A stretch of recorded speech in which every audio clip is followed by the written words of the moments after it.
Welcome to the Faith Secure podcast, where we are watchful, prayerful, and prepared. I'm Dr. Michael Brown, founder of Faith Secure and president of MDB Consulting Agency.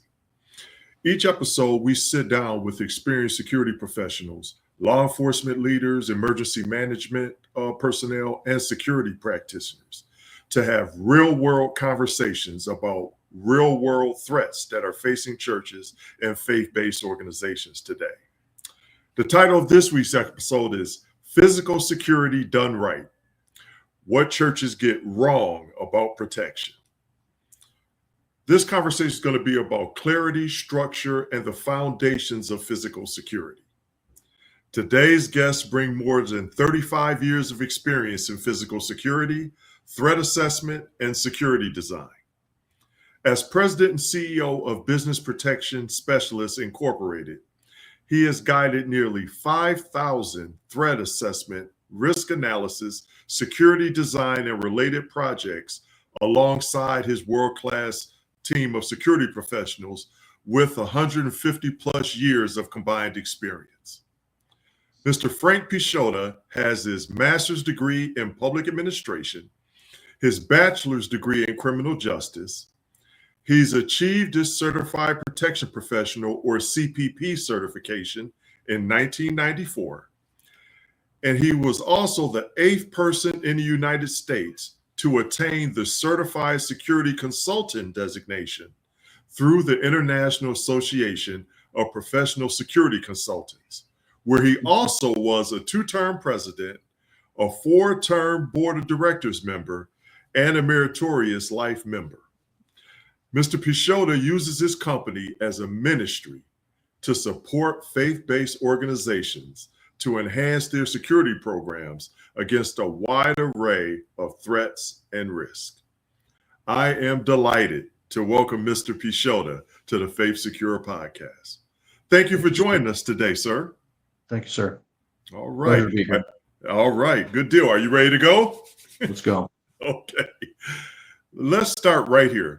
Let's talk about what physical security actually means so we can remove the confusion.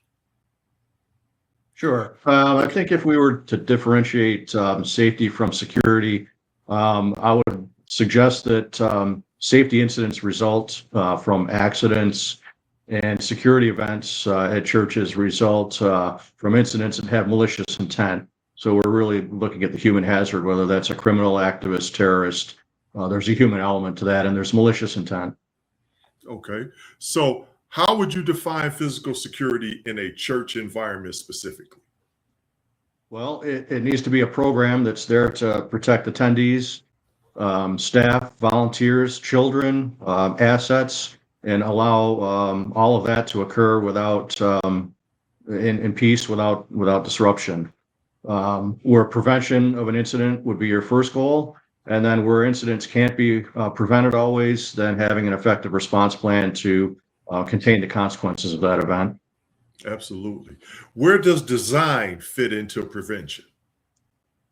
Well, most churches today are already designed. So this is really a lot like doing work in the K through 12 sector, where you've got buildings that are 40 years old and were likely built before we have the threats that we face today. True. So you're always at a massive disadvantage in a legacy building. But I would say that if there are renovations or new facilities going up and security doesn't have a seat at that table, that would be a significant missed opportunity.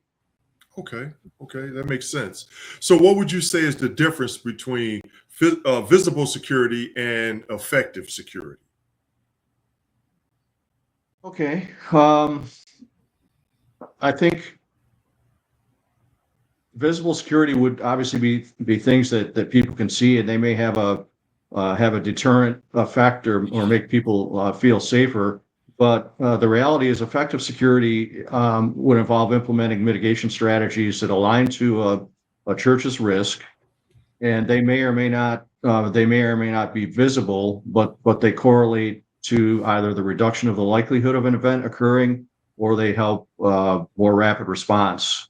So visible doesn't equal effective, and effective doesn't equal visible necessarily. They are definitely not synonymous. I get it.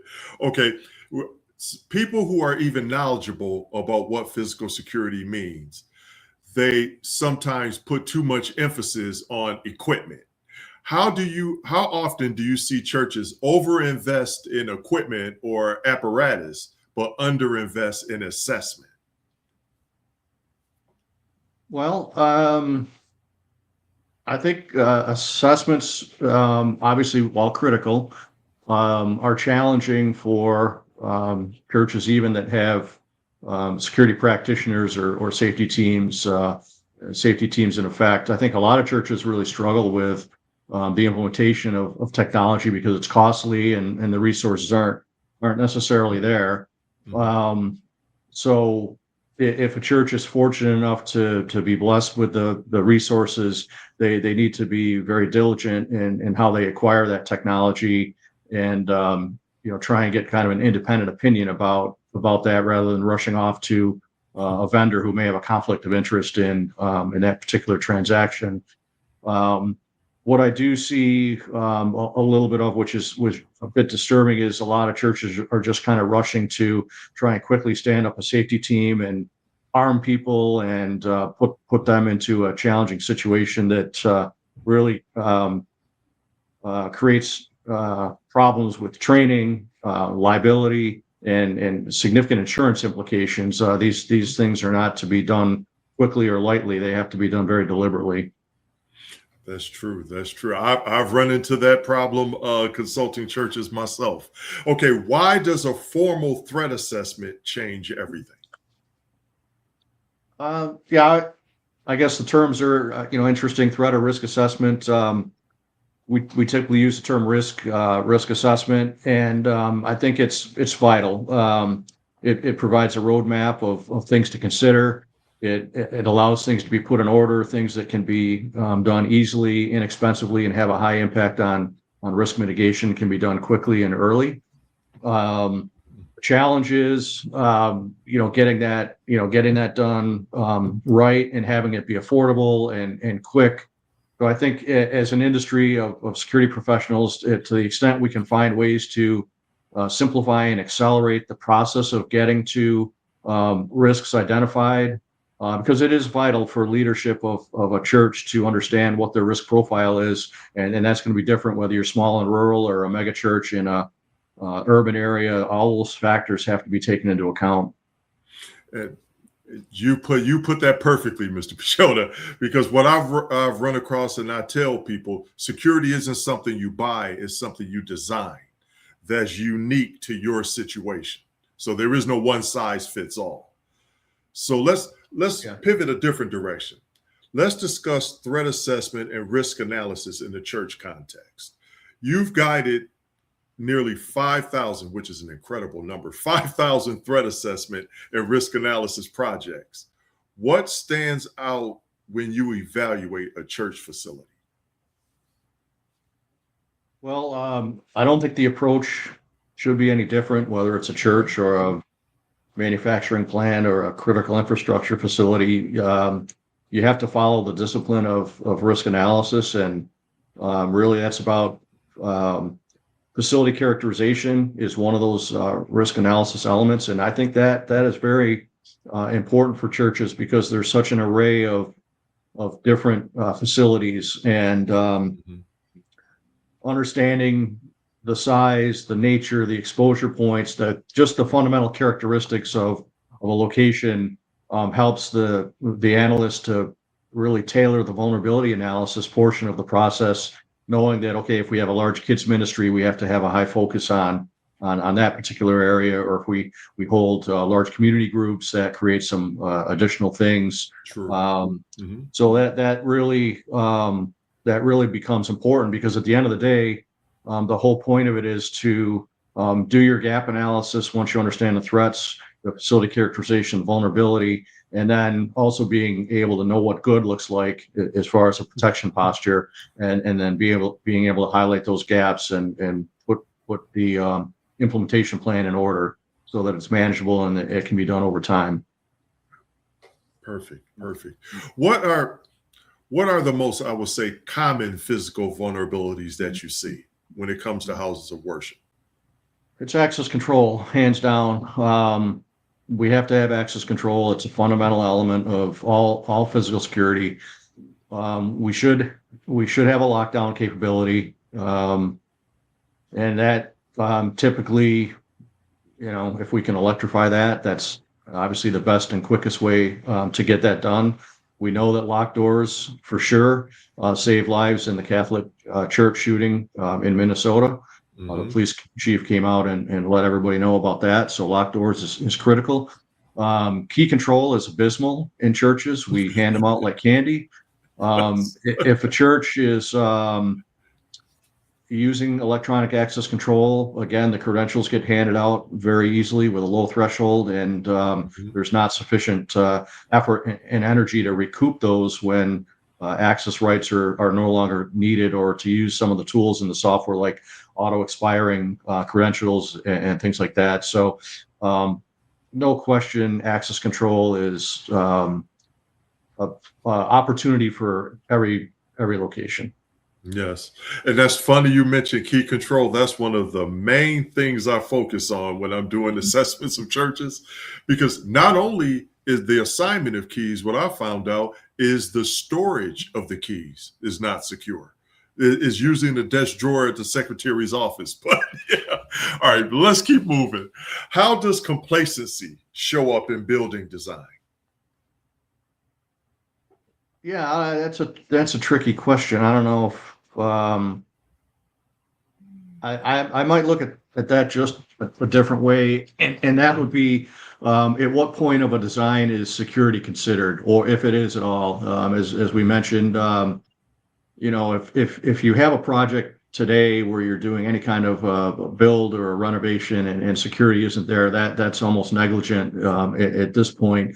But you have to give grace to the facilities that were built 40 years ago, and then determine how do you mitigate that. And I think we'll get to some of that here shortly. Absolutely. So yeah, it's you have to have security there, and typically there's going to be an architect involved in a project like that, and any security design consultant worth their salt needs to understand the flow of the American Institute of Architects and how you go through programming and schematic design, detailed design, get the construction documents put together, how to coordinate with other trades, door hardware and glazing and things like that, and make sure that risk is considered and properly balanced out with everything else. Excellent. So let me ask you another flow question. How does traffic flow, entry control, and line of sight impact risk? So less is better, obviously, with access control. So if we have the luxury of channeling people to a controlled number of entry points for entry, that's great. I love to see churches lock the doors after the service starts, and maybe position an usher or a volunteer there to allow people that may be operating on a different time zone and show up late. And then as far as line of sight goes, I think that's one of the most critical things when you look at a lot of the recent church shooting events. It has involved people walking up to the building with a long gun. So if you don't have somebody positioned outside to monitor approaching people and things of that sort, so from your line of sight perspective, I think you're missing an important element statistically that's evident in the incidents. Positioning people inside the sanctuary is something that has benefit, but if that's done to sacrifice the outside presence, I think that's a mistake. I agree. Let me ask, what's one overlooked vulnerability that you find consistently? Lack of planning, whether that's your prevention plan, and I really consider that kind of a physical security plan. That would be your prevention plan, and then on the other side of the coin, you have your emergency response plan. And typically with an emergency response plan, that's going to be an all hazards type of a plan, where security is going to deal more with the criminal acts and the terrorism type events. So your all hazards emergency response plan might consider risks that are maybe identified in a FEMA risk profile, or or other things that could have a substantial impact on your continuity of operations. But yeah, I think just having the plans and the practice and the drills and that sort of thing is very, very common. It's hard to get folks organized. I mean, church environments are busy. There's always ministries and getting Mhm. organized for the main mission of it. And these Right. support functions sometimes get set to the side. That's true. That's true. It's a lot of moving pieces when it comes to churches. All right. Should every church conduct a formal risk assessment? I think I know the answer to this before the viewers. And how often would you recommend? Yeah, how often is, I mean, let's just state the obvious. Of course, they should have. I mean, if you don't go to the doctor and get an annual checkup, I think you're rolling the dice, especially at my age. But basically, how frequent is kind of a tricky question. I mean, I think that there's some models in the industry that would suggest a 5-year recurrence in some spaces, but I think it all depends on um, events. Change management is a critical element of a security program. So if there's major renovation changes or major operational changes, that may necessitate a limited look back. And then also, if a proper assessment is done in the first place, you're going to be looking at having an implementation plan and kind of a to-do list of things that need to be corrected. And Mhm. if you've not made a tremendous amount of progress on that to-do list, reassessing, I'm not sure how much value that really would be, because you still have all this other work you need to be doing. So it really hinges on making sure leadership has a commitment to, if you're going to undergo the assessment, be prepared to dispose of those recommendations one way or the other. And risk acceptance is an okay answer. I mean, there's all sorts of ways you can transfer Mhm. it with insurance. You can Yes. mitigate it with physical security. You can accept it. Those are all okay, and that becomes a leadership decision. Security Mhm. people are paid advisors. They're not, or volunteer advisors, if you will. Mhm. They're not paid to make decisions. That's leadership's job, and I don't Right. think if your recommendations are not accepted, you shouldn't lose a lot of sleep over that. You've done your best to guide and lead leadership. They're paid to make decisions. This is true. This is true. And as I said, when it comes to assessments and things of that nature, I tell churches, you can't fix what you haven't formally identified.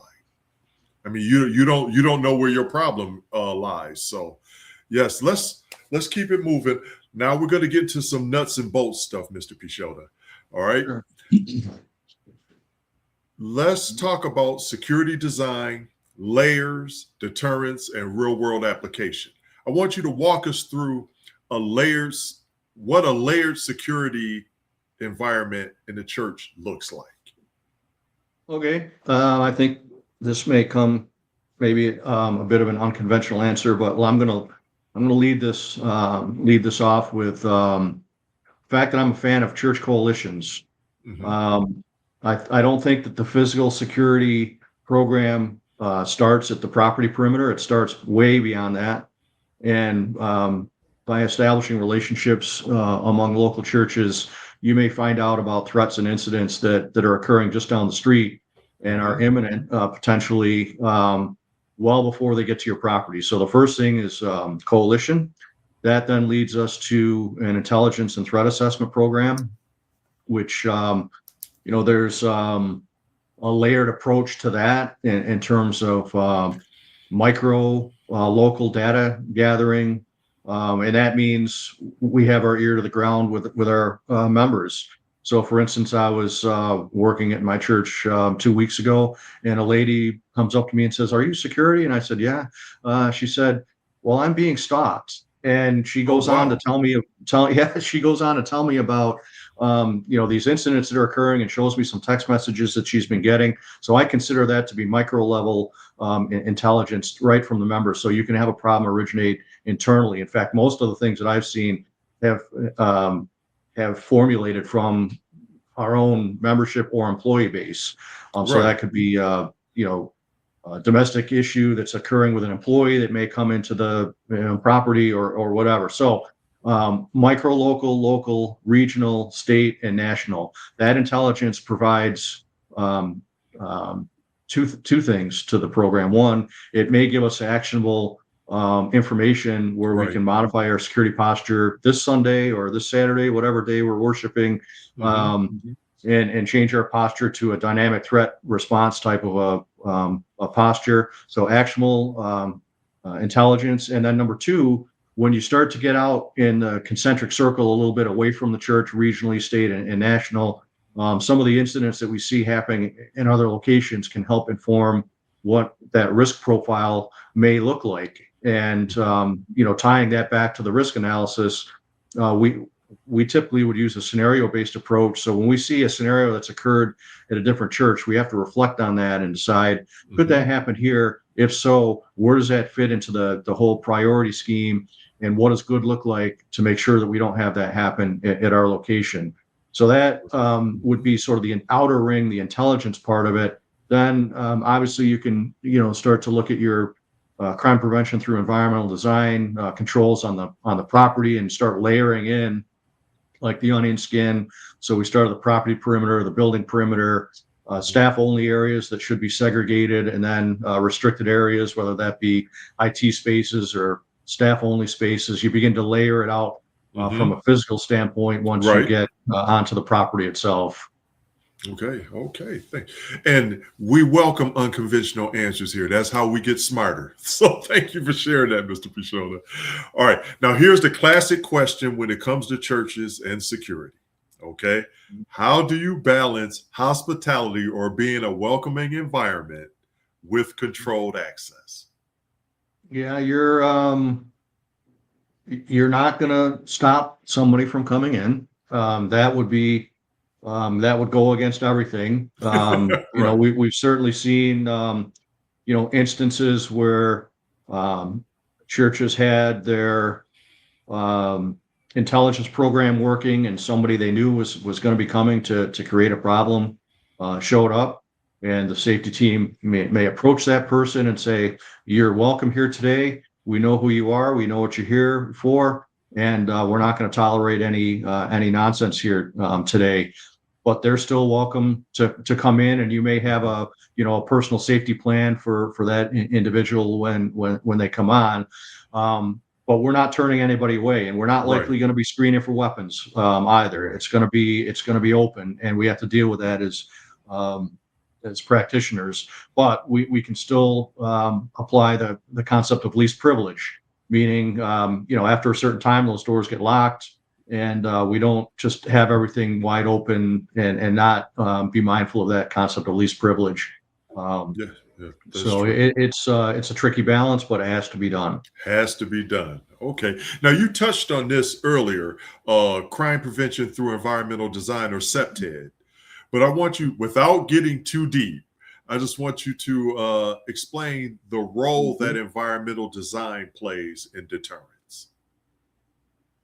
Yeah, it's let's see. I guess I would, to keep it light, I would consider it to be a tool in the toolbox, and it uses concepts such as territoriality. So clearly establishing your boundaries, creating an environment with natural surveillance so that legitimate uses are encouraged and illegitimate uses are discouraged. And maybe just by way of example, I've seen churches that have had, skateboarders that are, coming onto their property, and they're using the handrails on the staircases and damaging those in the process of all that. And they've implemented devices that they can bolt onto those handrails to make it not permissible. Wow. For the illegitimate use. So that would be a micro example of how CPTED could be employed to make it less desirable for the undesirable or non-authorized uses of the property. But it's certainly a tool in the toolbox that. I would say the other part of that is there's tools out there like the CISA Power of Hello. So our Department of Homeland Security, now CISA, puts out a lot of tools around house of worship security, and some of this really involves being able to recognize a threat. And we always say, hey, see something, say something. I mean, that's a really nice catchy phrase, but what does that actually mean? Right. And what that actually means is we have to have a profile for what is normal. So is it normal for a middle-aged male, let's say, without children, that hasn't dropped off, a kid at the kids ministry, to walk in with a large backpack?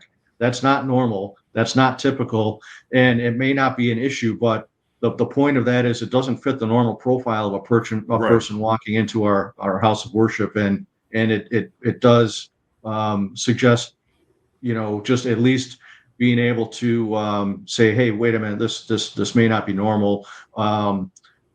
So it's really all about, when we see something, what does that mean? It means recognizing positive abnormalities or negative abnormalities, meaning the person has something extra like a backpack, or they're missing something that they would normally have. And why would that be? It just has to raise our antenna so that we take a closer look and keep an eye on things.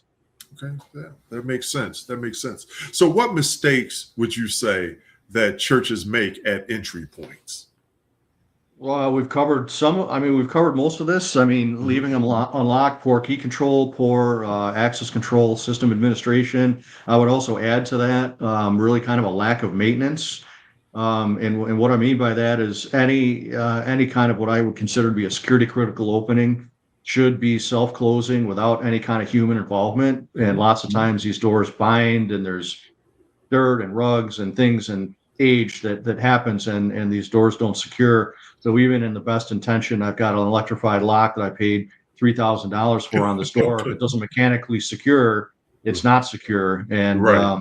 that's a problem. So I think from an entry point standpoint, it's really making sure that it's mechanically sound, and we have the ability to know who's coming through, and that's an authorized person. And Mr. Picciotto, I would just add to that.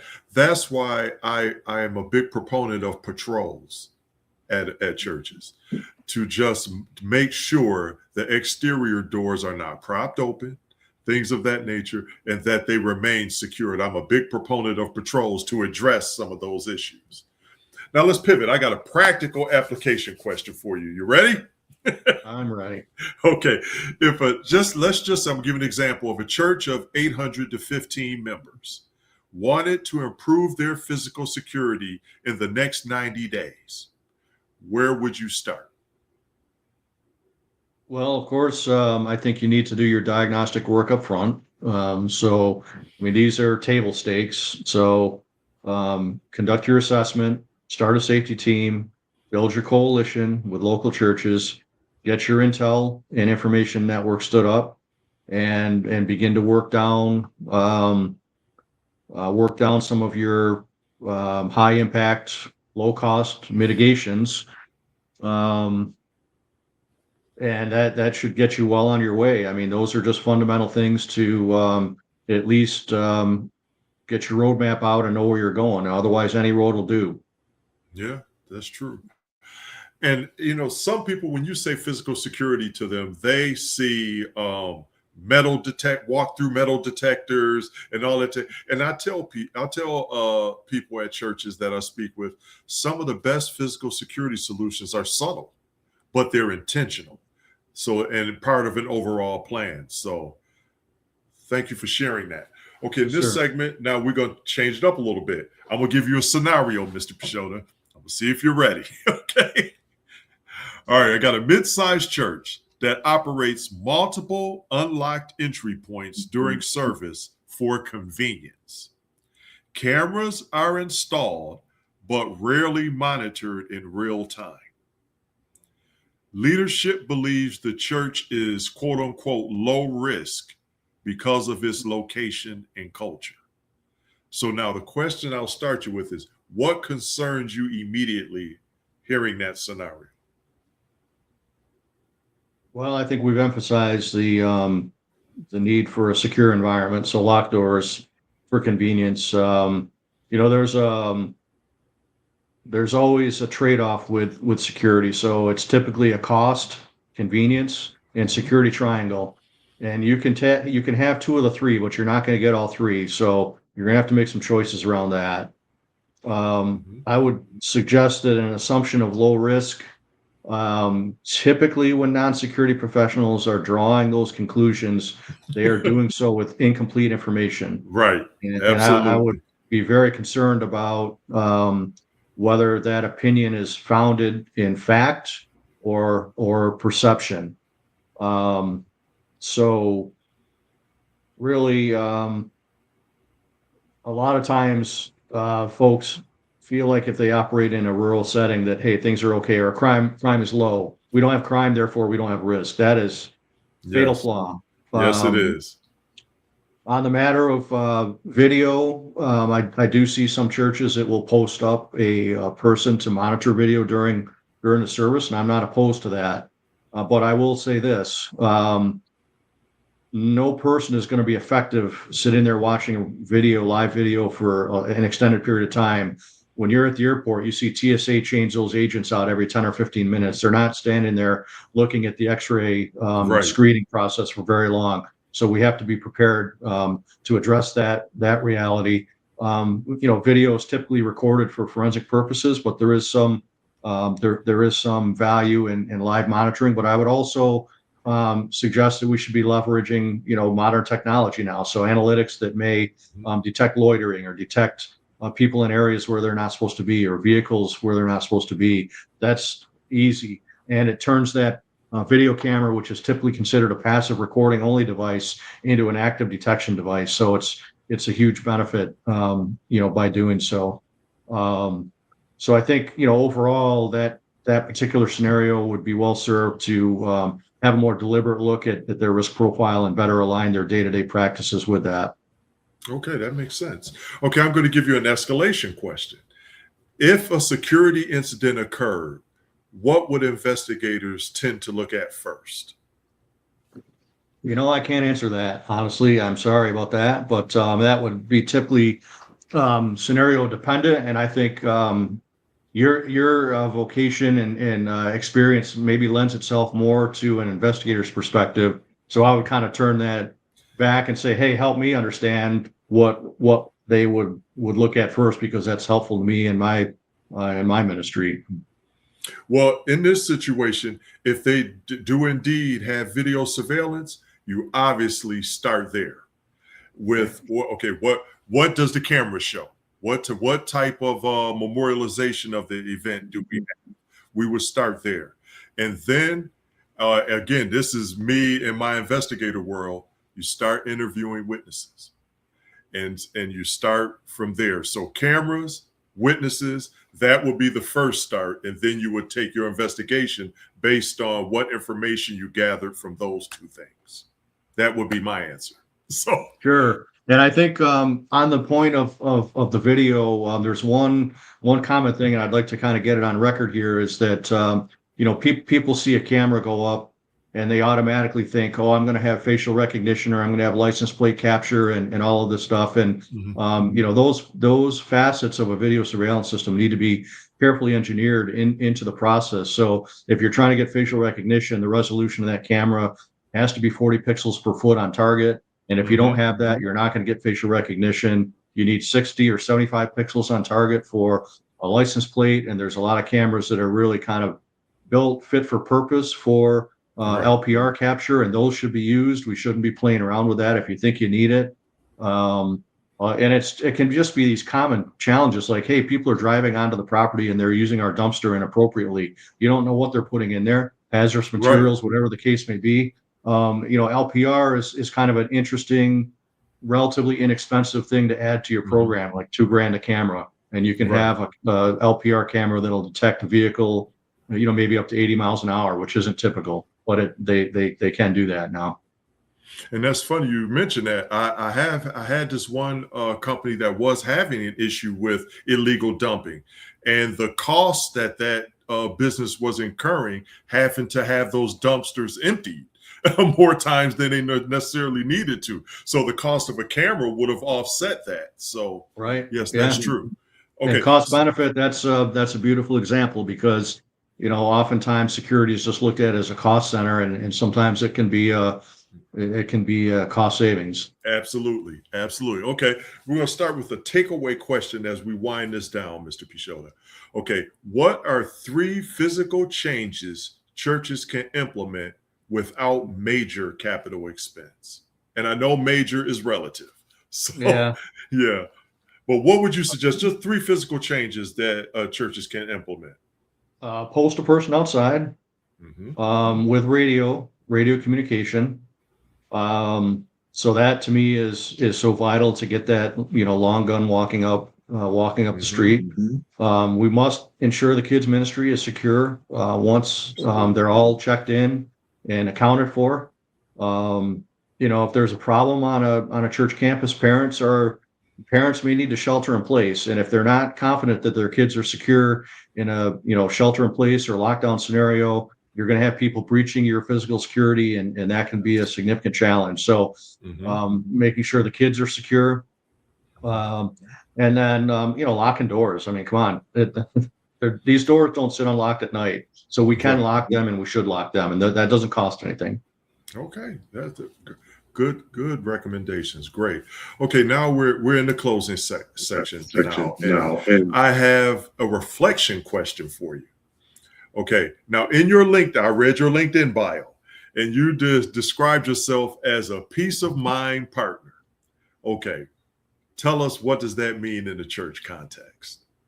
Sure. I mean, I think we're constantly dealing with non-security professionals, and we have to find ways to simplify the complex. So I would say I'm going to help a church leader, and we should be helping church leaders answer 2 questions. The first is, are we doing the right things in our safety and security program?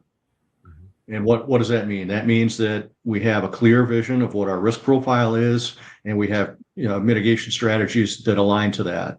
So are we doing the right things? Question number 1. Question number 2 is for the things that we're making investments in from a physical security standpoint, should we expect to get good outcomes from those investments? And that means having somebody that's got some level of qualification look at that, who can understand what good looks like. And there's a lot of security theater things that are done that don't achieve a lot of results.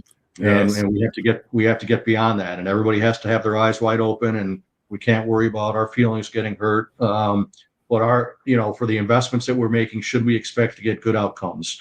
So those are the fundamental questions that if we can help everybody get comfortable with, they're going to have peace with that, and they're going to have confidence with that they can focus on preaching the gospel and doing what they need to be doing as their primary mission. Right. So now, what separates organizations that truly prioritize security from those that check a box? Fundamentally, if you don't have leadership commitment, you're out of luck. It's not going to work. You have to have leadership commitment. You have to have evidence-based approaches to your safety and security. And then you have to be prepared to make slow and steady improvements. There's no silver bullet. There's no throwing a bunch of money at a one-time capital campaign and saying, okay, we've got it fixed, we're out. There's none of that. It just has to be slow and steady. Physical security is not a destination, it's a journey, much like our faith journeys. That's true. And no, what advice would you give to a church security director that's trying to influence leadership? Yeah, I mean, that happens. That happens a lot. And you may not turn that corner overnight. I would say don't be an alarmist. Be realistic about threats and vulnerabilities. Monitor incidents that are occurring and share those. Try and raise the level of awareness and make reasonable and practical recommendations for enhancing security that don't interfere with people's accessibility necessarily from a reasonable standpoint, or things that would otherwise compromise the mission. But again, we're not decision makers here. We're advisors. So if leadership isn't committed to it, it's going to be very tricky. So you can't run a shadow program. You have to have that visibility and commitment.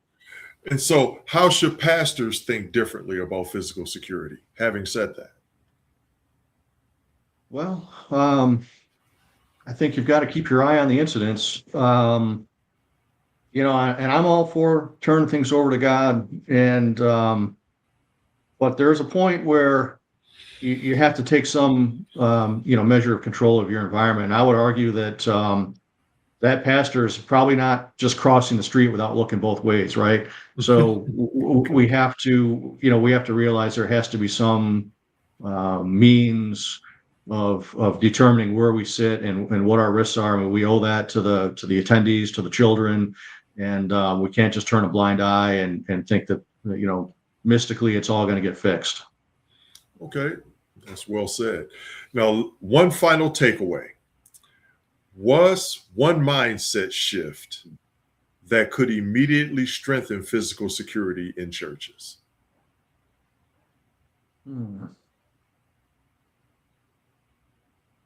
We have to do something. We can't. We have to do. I mean, we realistically have to do something. Right. And even if we only pick, one thing a year, we have to move in a positive direction. We have to do something. And Yes.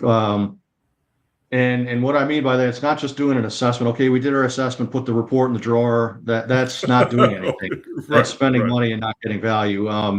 So we have to be prepared to make incremental improvements and have those be evidence-based and sensible. And believe me, I think that attendees appreciate it. And it also means not ignoring things like medical emergencies, right? I mean, we're talking physical security, but we're more likely to have somebody, collapse over or have an issue. And if that same safety team that's watching for a person walking up with a gun has first aid training and they can wheel that person to a private area while the EMT group is on the way, we're building goodwill among members, and we're really showing that to be a valued asset to the organization. So it's really about building goodwill, I think, and socializing that in a proper way. Not that we're just guards, gates, and guns. That's not what it's about. It's much more than that. Absolutely.